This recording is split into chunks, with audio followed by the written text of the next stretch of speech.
Hey guys, another very quick video here, and this one is about rendering with Arnold natively. So first I'm opening the scene that I used for the fuel and burning tutorial. Let me just simulate a few frames until we get to the more interesting part, and I'm gonna render this with Arnold's native shader. I'm using Max 2027. It's not the latest update. I think it's the first update that had Arnold in it. Let me actually check. It's 2027.1.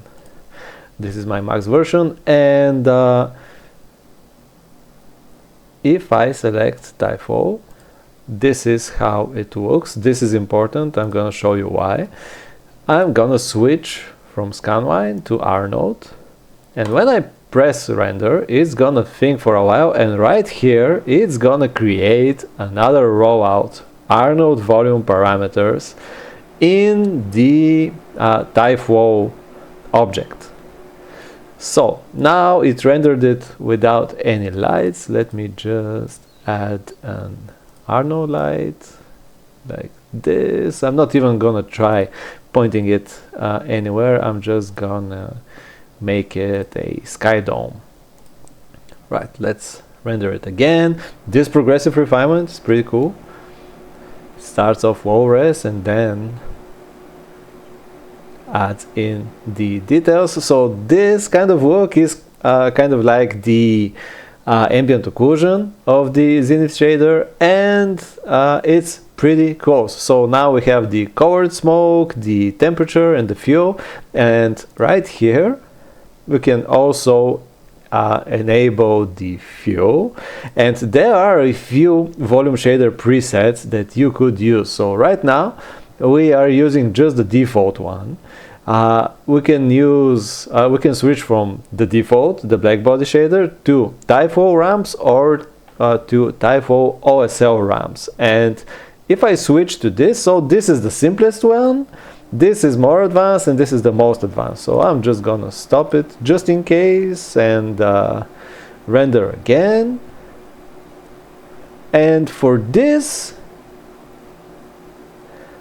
setup, there isn't gonna be much of a difference. I just wanted to show you that this rollout appears here. But I'm gonna load another of the old scenes. This one is for the fire with embers tutorial. Let me just simulate until it gets more interesting. So in this scene I have the V-Ray volume grid. Probably I was rendering with V-Ray. I don't have V-Ray installed for this version of Max. Calculating, almost there. Right, this is interesting enough. So yeah, the black box is the volume grid that is not here. So if I go to tyFlow again, the Arnold rollout is not going to be here. The renderer is empty because I was using V-Ray. I'm switching to Arnold, rendering again, so the rollout appears. Right, here it is. And now this one is pretty different because for the previous scene I think that I used just the default render settings from Zenith. So in this one I've modified the render settings a lot, and just using the default black body render preset for Arnold is not gonna cut it. So let me cancel it. It has nothing in common. It's just the default fire view. So I'm gonna switch to tyFlow ramps, and here it creates a volume shader. I can even switch to the material editor and edit it. So it creates a standard volume and it plugs in these few maps right here. So and it's trying to replicate the tyFlow ramps. If I render now,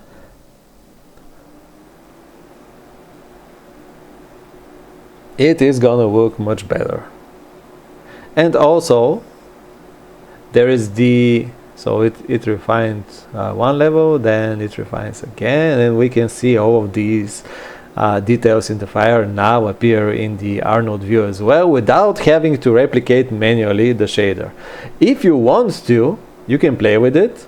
Also, if you switch to the OSL ramps right here, it creates another material. Hold on. Does it create it right now? tyFlow, OSL fire. Ah, here it is. Yeah.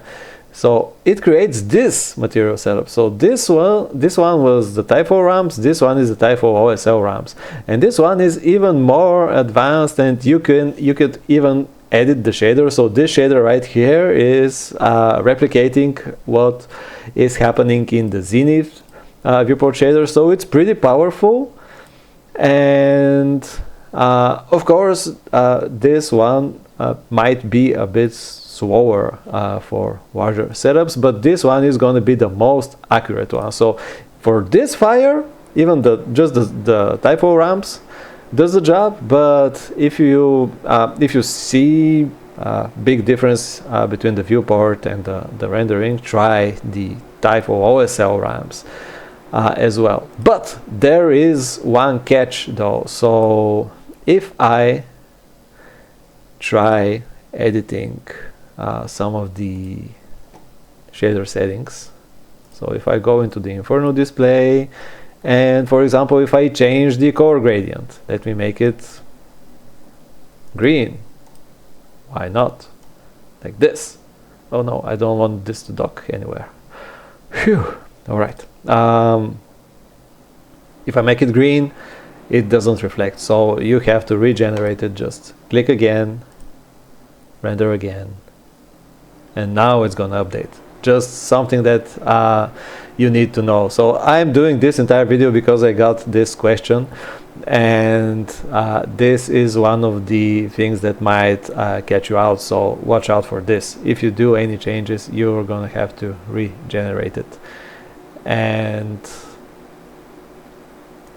I think that this was the most important of all. So yeah, if you do any changes to the gradient here, stuff like this, for example, hold on, if I use the tyFlow ramps, I think that this was one of the situations that I tried. So if I go with the tyFlow ramps, here you can see that the result is not quite similar. But if I go with the OSL ramps with this shader configuration, like with this thing that I did right here,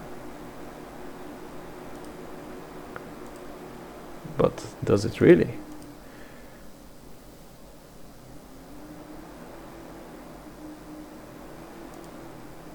I don't know if I canceled it. Yeah, maybe this one is still different. It was closer to what I was expecting in my previous tests, but now it's also different.